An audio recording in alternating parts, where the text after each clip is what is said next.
नमस्कार दोस्तों, स्वागत है आज की इस वीडियो में। और हम पढ़ रहे हैं पावर ग्रिड। तो इंडिया के अंदर पावर ग्रिड की हमने पहले वीडियो में बात की थी। उसके बाद दूसरे वीडियो में हमने आरजीएमओ एफजीएमओ के बारे में, ड्रूप कंट्रोल के बारे में बात की थी कि हमारी जो ग्रिड है उसकी फ्रीक्वेंसी हम कैसे कंट्रोल करते हैं। फिर इसके बाद में हमने जो हमारी ग्रिड की फ्रीक्वेंसी है वो क्या होती है उसके ऊपर हमने वीडियो बनाया था और ग्रिड की फ्रीक्वेंसी के बारे में बात की थी। अब हम आज जो हमारी पावर ग्रिड है ये हमारा इसका अगला पार्ट हम पढ़ते हैं। जो हमारे पावर प्लांट पर जो पावर ग्रिड का जो पार्ट है, जो हमारे जनरेटिंग स्टेशन पे एक पावर ग्रिड का पार्ट रहता है उसको हम स्विच यार्ड बोलते हैं। तो आज हम देखेंगे कि स्विच यार्ड क्या होता है।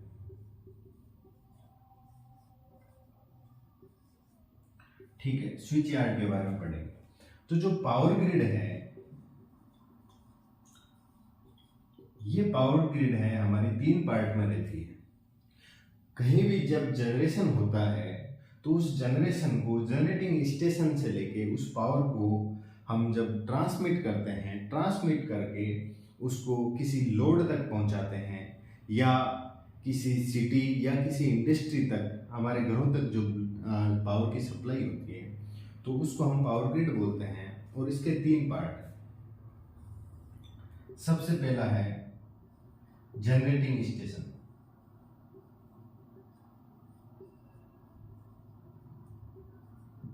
उसके बाद है ट्रांसमिशन,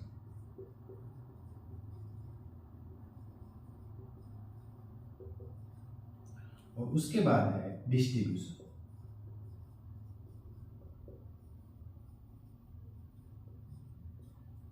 यहां पर ये जो 3 सिस्टम है इनमें जनरेटिंग स्टेशन का काम होता है कि पावर है उसको जनरेट करना। जो हमारे थर्मल पावर प्लांट है, न्यूक्लियर पावर प्लांट है, सोलर पावर प्लांट है या जो हमारे विंड टर्बाइंस हैं, उनसे जो इलेक्ट्रिसिटी या जो पावर है वो जनरेट हो रही है, ये जनरेटिंग स्टेशन है। उसके बाद जो ट्रांसमिशन होता है ये हमारा ग्रिड है जो कि जनरेटिंग स्टेशन से पावर को लेगा और यहाँ पर इसका काम रहेगा कि इस पावर को ट्रांसमिट करना और जो डिस्ट्रीब्यूशन है उस तक ये जो पावर है वो पहुंचाना। डिस्ट्रीब्यूशन का काम रहता है कि यहाँ पर जो पावर है वो अलग अलग शहरों में सप्लाई देना, अपने घरों तक सप्लाई देना या किसी भी इंडस्ट्री के अंदर सप्लाई देना। ठीक है, तो यहाँ पे जो हाउस लोड या इंडस्ट्रियल लोड या जो हमारा एग्री लोड होता है, एग्रीकल्चर लोड होता है, तो ये डिस्ट्रीब्यूशन का काम रहता है कि जो सप्लाई है उसको डिस्ट्रीब्यूट कहाँ करना है। ट्रांसमिशन का काम रहता है कि जो जनरेटिंग स्टेशन है वहाँ से सप्लाई को डिस्ट्रीब्यूशन तक जो हमारा जो पावर है उसकी सप्लाई करना। और जो जनरेटिंग स्टेशन है उसका काम रहता है कि जो पावर को जनरेट करता है या इलेक्ट्रिसिटी जनरेट करता है। तो यहाँ पर जो स्विच यार्ड की आज हम बात करेंगे, स्विच यार्ड सभी जगह रहते हैं, लेकिन हम जो स्विच यार्ड की आज बात कर रहे हैं वो हमारे जनरेटिंग स्टेशन पे जो स्विच यार्ड लगा रहेगा उस स्विच यार्ड के बारे में हम बात करेंगे। तो हमारे पास में जैसे कि 7 यूनिट्स हैं, 7 यूनिट्स हैं, यानी 7 जो जनरेटर है वो हमारे पास में यहाँ है। हमारे पास में एक बस होती है स्विच यार्ड के अंदर, और ये बस हमारे पास में क्या करती है, ये ग्रिड का पार्ट है और ये 220 किलो वोल्ट की बस है जिस पर हमारे जनरेटर्स लगे हुए हैं और साथ में फीडर्स लगे हुए हैं। फीडर का मतलब यहाँ वह है कि अगर आपका कोई सिटी जो भी पास में है वहाँ के लिए जो सप्लाई जा रही है इस 220 किलो वोल्ट की जो बस है उससे वहाँ पर जो सप्लाई जा रही है उसको हम फीडर बोलते हैं। और जो हमारे जितने भी जनरेटर हैं वो हमारे पास में, जैसा कि यहाँ पर हमारे पास में 7 जनरेटर हैं, तो जो सबसे पहला जनरेटर है यहाँ पर उसके लिए हमारे पास में जो ट्रांसफॉर्मर लगा है उसको बोलते हैं हम GT1। ठीक है, उसके बाद में जो दूसरा जनरेटर है उसका ट्रांसफॉर्मर है GT2। फिर उसके बाद में यहां आ जाता है GT3। फिर आ जाता है हमारा GT4, GT5, GT6 और आखिर में GT7। जो हमारा यहाँ पर GT है वो जनरेटिंग ट्रांसफॉर्मर है और उसका काम है कि जो हमारे यहाँ पर जो जनरेटर है वो जो 3 फेज सप्लाई दे रहा है उस 3 फेज सप्लाई को वोल्टेज स्टेप अप करके यहाँ पर 220 kV वोल्टेज की जो बस है उस पर ये जनरेशन या जो पावर सप्लाई है वो 220 kV की लाइन पर देना है। ठीक है, उसके बाद आ जाते हैं फीडर्स के बारे में हम बात करते हैं। तो इस बस से जो आगे हम फीडर ले रहे हैं, जैसे यहाँ पर हमने लिया बूंदी फीडर, उसके बाद में हमारा आ जाता है ब्यावर फीडर, उसके बाद आ जाता है हमारा वाटिका फीडर, उसके बाद में सकतपुरा के हमारे पास में 4 फीडर्स हैं।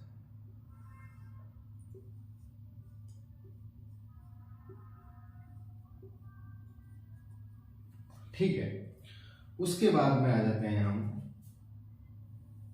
तो हमारे पास में हीरापुरा,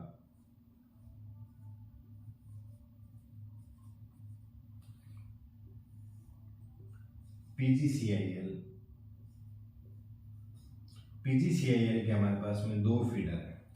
ठीक है, तो ये हमारा जो सिस्टम है या जो ये बस है हमारी 220 kV की लाइन है, तो ये हमारा स्विच यार्ड है जिसमें हमारे पास में जनरेटिंग ट्रांसफॉर्मर्स लगे हुए हैं। ये GT1, GT2, GT3 जितने भी हैं ये जनरेटिंग ट्रांसफॉर्मर्स हैं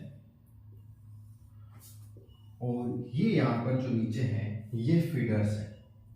तो यहाँ पर जो हम जनरेशन कर रहे हैं, जनरेटर से जो जनरेशन कर रहे हैं, जैसे अगर G1 की बात करें, जनरेटर 1 की बात करें, यूनिट 1 के अंदर हमारे पास में 110 मेगावाट की यूनिट है जो कि यहाँ पे आउटपुट पर लगभग 11 किलोवोल्ट की जो सप्लाई है यहाँ पर देती है।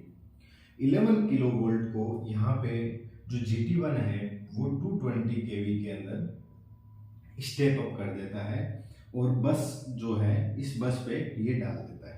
ठीक है, यहाँ पर जब हमारा जो GT1 है उसके आगे बस पर हमें जो सप्लाई है, यहाँ हम GT1 से हम सप्लाई दे रहे हैं बस पर।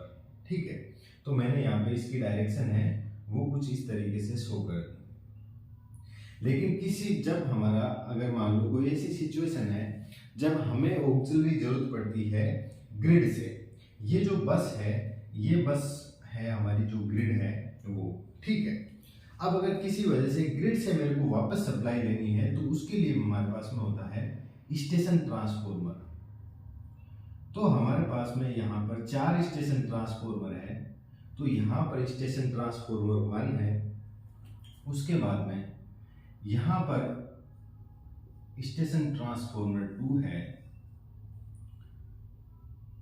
यहाँ पर हमारा स्टेशन ट्रांसफॉर्मर 3 है और यहाँ पर स्टेशन ट्रांसफॉर्मर 4 है, या कहते हैं कि यहाँ पर हमारा स्टेशन ट्रांसफॉर्मर 4 है। ठीक है, अब जो स्टेशन ट्रांसफॉर्मर का काम है कि हमारे ग्रिड से सप्लाई लेके जो 220 kV की बस है उससे सप्लाई लेकर हमारे पावर प्लांट के अंदर जो ऑक्सिलरी चला रहे हैं उस ऑक्सिलरीज में यहाँ पर जो हमारे को पावर चाहिए वो पावर हम ग्रिड से लेने के लिए हमारे पास में स्टेशन ट्रांसफॉर्मर लगे हैं। वो हमारे पास में यहाँ 4 स्टेशन ट्रांसफॉर्मर है जो कि ST1, ST2, ST3, ST4 है। तो यहाँ पे जो जनरेटिंग ट्रांसफॉर्मर है वो क्या कर रहे हैं कि इस 220 केवी की लाइन पर यहाँ पर सप्लाई दे रहे हैं, जबकि स्टेशन ट्रांसफार्मर यहाँ से सप्लाई ले रहे हैं। ठीक है, तो यहाँ पर सप्लाई देने वाले हमारे पास में 7 जीटी है। ठीक है,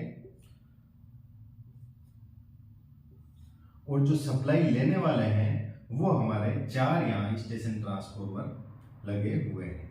ठीक है, और आगे जो बूंदी फीडर और ये जितने भी फीडर हैं, ये हमारे पास में 9 फीडर हैं जिन पर हम सप्लाई देते हैं।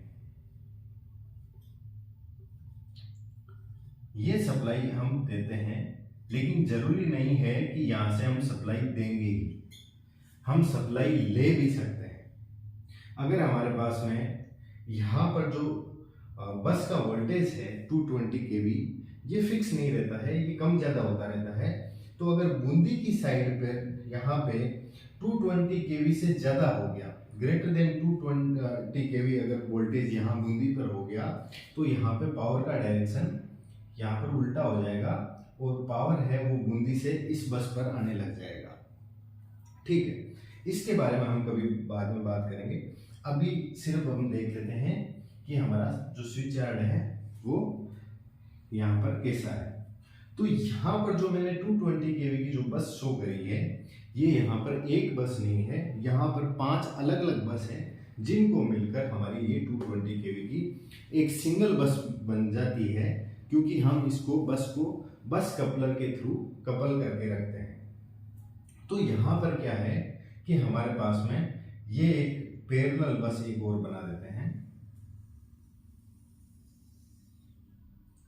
अब इस बस के हम पार्ट करेंगे, तो जो 5 बस वो कुछ इस तरीके से है कि यहां तक हमारी बस, इसको बोलेंगे बस 1। ठीक है, इसके बाद में यहां से इसको बोलेंगे बस 3, इसको नीचे वाली बस को बोलेंगे बस 2।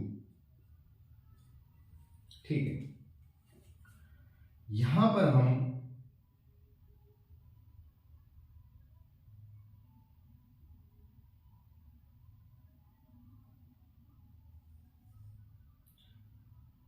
इसको बोलेंगे बस 5। ये जो बस 2 है, ये यहां पर हमने, ये होगी हमारी बस 4। ठीक है, तो बस 1, बस 2, बस 3, बस 4, बस 5। ठीक है, तो जो हमारी बस 3 और बस 1 है, उनके बीच में लगा रहता है कपलर। और ये इस कपलर में क्या होता है कि यहाँ पर सर्किट ब्रेकर लगा रहेगा, यहाँ पर आइसोलेटर लगे रहेंगे। इसी तरीके से बस 2 और बस 4 है, यहां पर भी सर्किट ब्रेकर लगा हुआ है और यहाँ आइसोलेटर्स लगे हुए हैं। यहां पर हमारी बस 3 से बस 5 की जो सप्लाई है, यहां पर सिर्फ आइसोलेटर लगा हुआ है, बाकी जगह हमारे जो है, और यहां पर जो बस कपलर है वो यहां भी लगा हुआ है, जो हमारी बस 1 को बस 2 से कनेक्ट करेगा। यहाँ बीच में सर्किट ब्रेकर है और यहाँ पर आइसोलेटर लगे हुए हैं। इसी तरीके से बस 3 को बस 2 से हमारे को कनेक्ट करने के लिए यहाँ कपलर जो लगे हैं। इसी तरीके से जो बस 4 है उसको हमारी बस 5 से कनेक्ट करने के लिए यहाँ कपलर लगे हैं। तो ये तो हो गया हमारा जो सिस्टम, हमारा स्विच यार्ड का, कि हमारे पास में 5 बस है और ये पांचों बस आपस में कपल्ड भी रहती है। अब अगर आप बूंदी फीडर पर कोई लोड ले जाना चाहते हैं या आप ब्यावर फीडर पे कोई लोड देना चाहते हैं जो कि हमारे जनरेटर से जनरेट करके आप ब्यावर में देना चाहते हो कोई लोड, तो इसके लिए हमारे पास में दोनों स्कीम है। आप यहाँ से भी, यहाँ भी सर्किट ब्रेकर लगा हुआ है, और यहाँ हमारे पास में आइसोलेटर लगा हुआ है और यहाँ भी हमारे पास में आइसोलेटर लगा हुआ है। इसके बाद में यहाँ हमारा सर्किट ब्रेकर लगा हुआ है, यहाँ दोनों साइड में आइसोलेटर लगे हुए हैं और यहाँ अर्थिंग के लिए स्कीम लगी हुई है। तो अब क्या होगा कि अगर आप बस 1 से, ये हमारी ऊपर वाली बस है, वो बस 1 है, इस बस 1 से अगर आप जनरेशन है वो यहाँ ब्यावर भेजना चाहते हो, पावर ब्यावर सप्लाई करना चाहते हो, तो आप यहाँ आइसोलेटर है इसको लगा दोगे, ये आइसोलेटर लगा दोगे, उसके बाद यहाँ अर्थिंग हटा दोगे, ये आइसोलेटर लगा दोगे और उसके बाद में यहाँ सर्किट ब्रेकर है वो क्लोज कर दोगे। अगर आपको बस 1 से नहीं लेके बस 2 से आपको ब्यावर ले जाना है पावर, तो यहाँ पर बस 2 का जो आइसोलेटर है इसको आप क्लोज कर दोगे, यहाँ पर जो बस 1 से जो आइसोलेटर आ रहा था इसको ओपन कर दोगे और ये जो सप्लाई है वो इधर से आपकी चालू हो जाएगी। लेकिन सबसे बड़ी चीज है वो ये ध्यान रखनी है कि ये जो सर्किट ब्रेकर है ये सबसे बाद में क्लोज होना चाहिए, यानी कि जब आप एक सप्लाई को, यहाँ पर कोई लाइन है, ये लाइन है या कोई बस है, ये चार्ज है, ठीक है, और यहाँ ये बस सेकंड है, ये बस फर्स्ट है, ये बस सेकंड है, ये दोनों बसें चार्ज है, तो इन दोनों को जब आप कनेक्ट करेंगे तो आप हमेशा सर्किट ब्रेकर ही लास्ट में, सर्किट ब्रेकर के थ्रू ही यहाँ कनेक्शन होना चाहिए। नहीं तो अगर आप आइसोलेटर से कनेक्ट करना चाहोगे तो यहाँ फ्लैश ओवर हो जाएगा और आपका यहाँ पे जो है ब्लास्ट हो सकता है। इसलिए हम सर्किट ब्रेकर का यहाँ यूज करते हैं और सर्किट ब्रेकर हमेशा सबसे लास्ट में जब हम दो लाइन को सिंक करते हैं तो हम सर्किट ब्रेकर लगाते हैं, ठीक है। तो ये तो हो गया कि लाइन को जब आप सिंक करते हैं तो कैसे करते हैं, तो इसके बारे में भी एक अलग वीडियो में जान लेंगे। तो ये था हमारा जो स्विच यार्ड का सिस्टम। इसमें एक चीज और रह गई है कि कोई भी हमारा जो जनरेटर होता है, जैसे हम अगर मान लो मैं यहाँ बात करूँ GT5 की, तो GT5 से पहले मेरे पास में यहाँ जनरेटर है, ठीक है, और जनरेटर से मैं सप्लाई दे रहा हूँ यहाँ पर ग्रिड को। यहाँ जो बस है वो, ये जो बस है ये हमारी ग्रिड का पार्ट है, हालांकि ये हमारे पावर प्लांट में है लेकिन ये ग्रिड का पार्ट हो जाती है। अब मैं क्या करता हूँ कि यहाँ पर इस जनरेटर से मेरे को इस ग्रिड में सप्लाई देनी है, लेकिन यहाँ पर मेरा पावर प्लांट है, यहाँ पर मेरा पावर प्लांट की ऑक्सिलरीज है, वो ऑक्सिलरीज जो चल रही है उसके लिए मेरे को, अगर मान लो ये 210 मेगावाट की कोई यूनिट है, ठीक है, तो यहाँ पर लगभग मेरे को 10% है वो ऑक्सिलरीज के लिए मेरे को सप्लाई चाहिए। 10% का मतलब लगभग मेरे को यहाँ 20 मेगावाट पावर की सप्लाई चाहिए। तो मेरे पास में दो ऑप्शन है, या तो मैं स्टेशन ट्रांसफॉर्मर से, या तो मैं यहाँ स्टेशन ट्रांसफॉर्मर के थ्रू यहाँ ये सप्लाई दूं, ठीक है, या मैं क्या करता हूं कि यहां पर एक ऑक्सिलरी ट्रांसफॉर्मर लगाता हूं,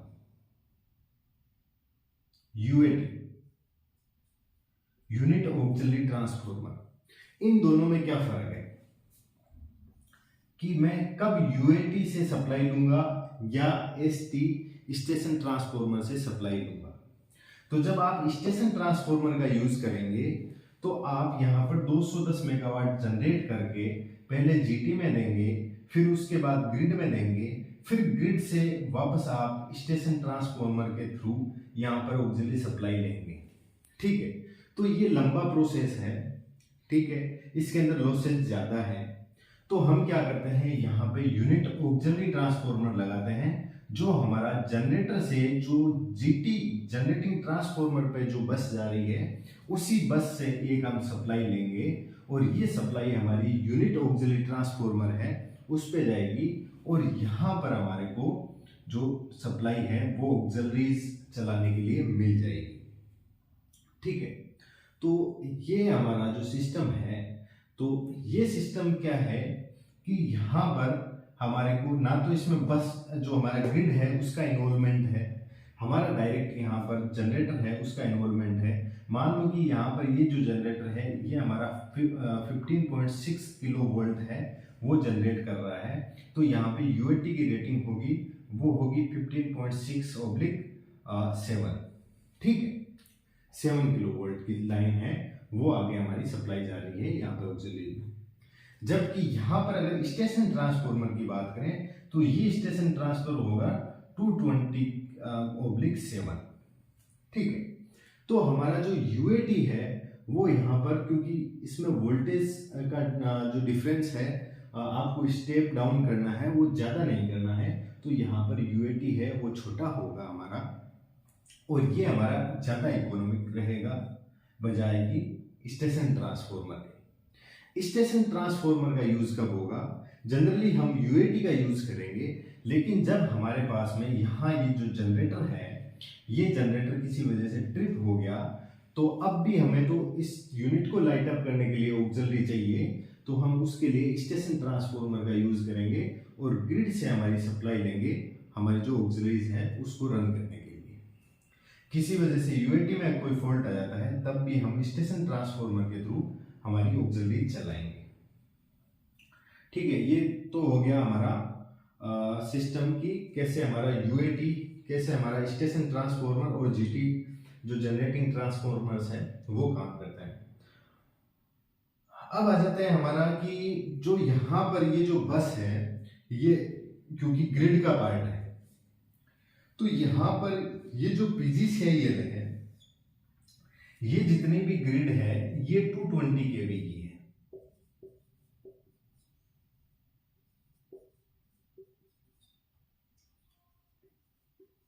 ठीक है, लेकिन यहाँ पे ये जो पीजीसीआईएल है, ये यहाँ से तो 220 केवी जा रही है, लेकिन आगे जाके हमारा 400 केवी जो नेशनल ग्रिड है उसमें मिल जाती है।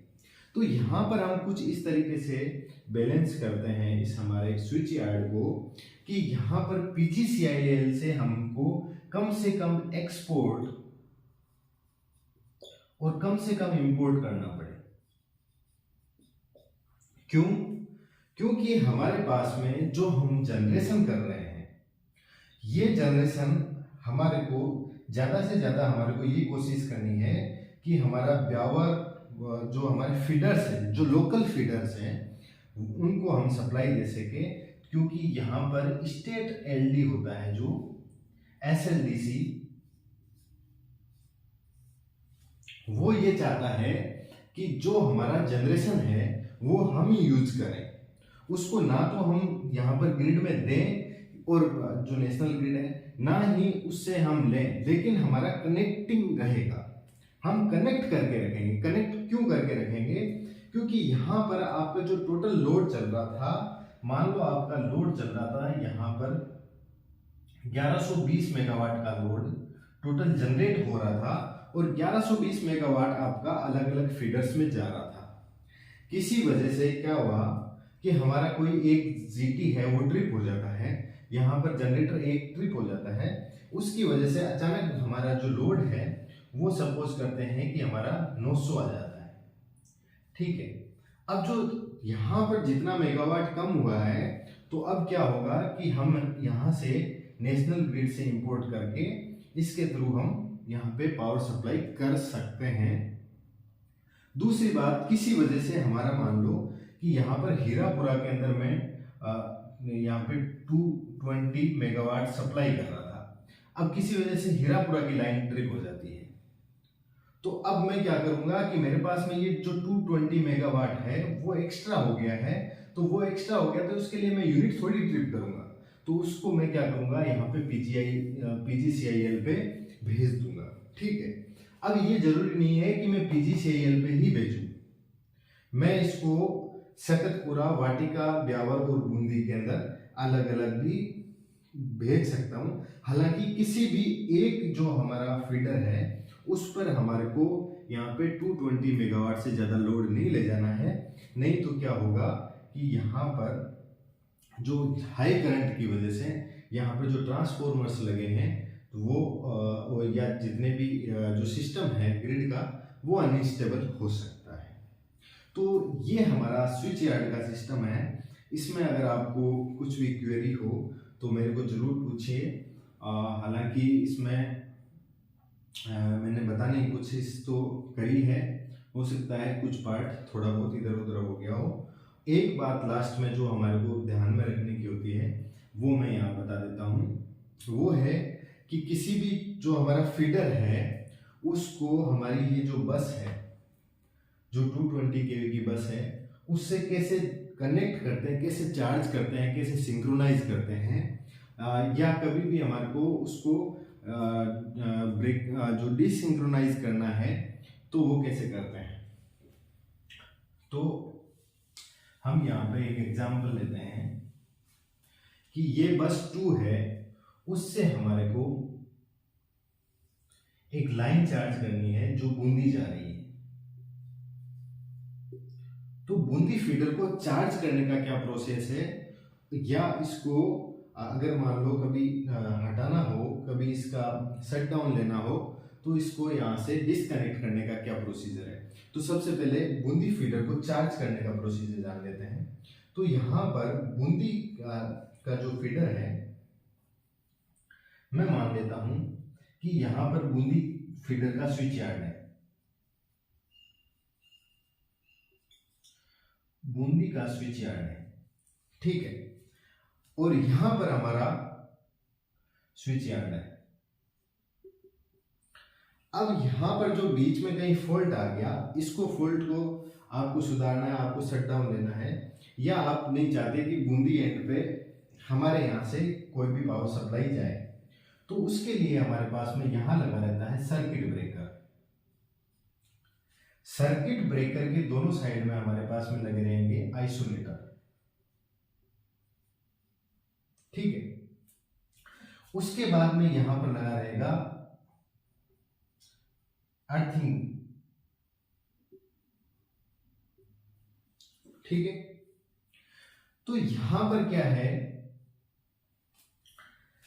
हमारे को अगर बस 1 से ये चार्ज करना है हमारा बूंदी, तो यहां पर बस 1 से हम यहां पर लेके जाएंगे पावर। इसके लिए यहां पर हमारे पास में एक आइसोलेटर लगा हुआ है। थोड़ा और क्लियर करता हूं इसको।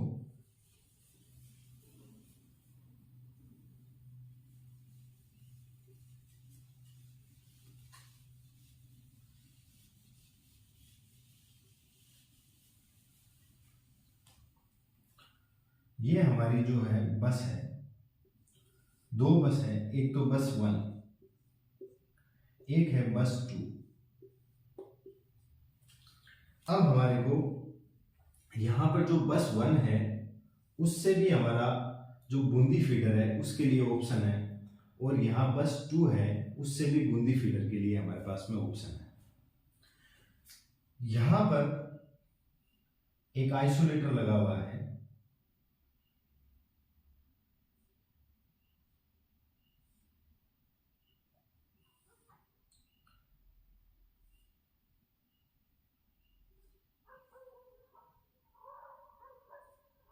यहां पर भी एक आइसोलेटर लगा हुआ है। ये बस 2 से लाइन आ रही है, ये बस 1 से लाइन आ रही है।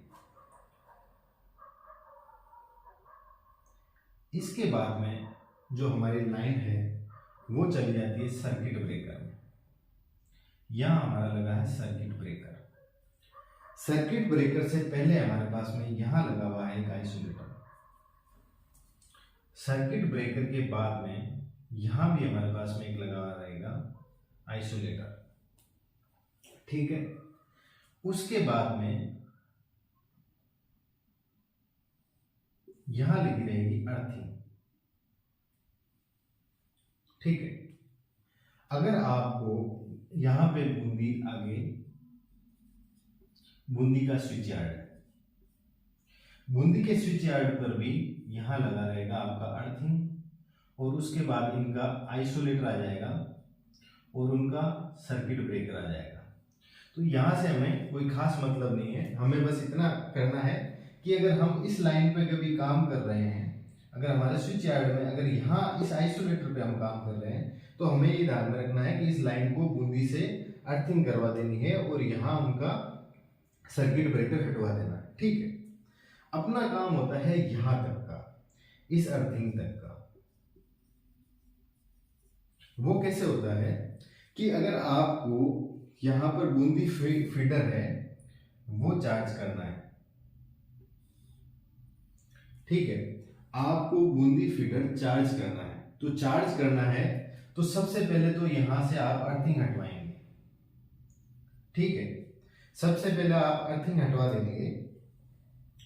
उसके बाद में यहां पर आप बूंदी से कहेंगे कि आप या तो फीडर आप उधर से चार्ज कर लीजिए अपनी तरफ से। ठीक है, उन्होंने सपोज अपनी तरफ से चार्ज कर लिया, उन्होंने भी अर्थिंग हटवा ली, अपनी तरफ से चार्ज कर दिया, हमारी तरफ से अर्थिंग हट गई है। अब हमारे पास में यहां पर भी ये जो बस 1 है ये भी चार्ज है, बस 2 भी चार्ज है। यहां पर जो बूंदी की जो लाइन है, बूंदी का फीडर है, ये भी चार्ज है। अब हमारे पास में ऑप्शन है कि या तो बस 2 से इधर से चार्ज करें हम, या बस 1 से इधर से चार्ज करें। ये दोनों ऑप्शन हमारे पास में है। तो हम सपोज करते हैं कि हम बस 2 से भी चार्ज कर रहे हैं। तो यहां बस 2 से अगर हमारे को चार्ज करना है तो यहां जो आइसोलेटर है इसको हम क्लोज कर देंगे। तो अब बस 2 से जो सप्लाई आ रही थी वो कुछ इस तरीके से यहां तक हमारे पास में यहां तक सप्लाई आ गई। अब यहां सप्लाई आ गई तो यहां का जो आइसोलेटर है ये भी हम क्लोज कर देंगे। तो हमारे पास में सर्किट ब्रेकर पर सप्लाई आ गई, सर्किट ब्रेकर के ऊपर यहां तक हमारे पास में सप्लाई आ गई। फिर उसके बाद में हम जो बूंदी की तरफ से जो हमारे जो फीडर है इसका आइसोलेटर भी यहाँ पे क्लोज कर देंगे। तो अब दोनों साइड में हमारे पास में यहाँ पर सर्किट ब्रेकर है वो बीच में बच गया, बाकी हमारा जो सिस्टम है वो पूरा थ्रू हो गया।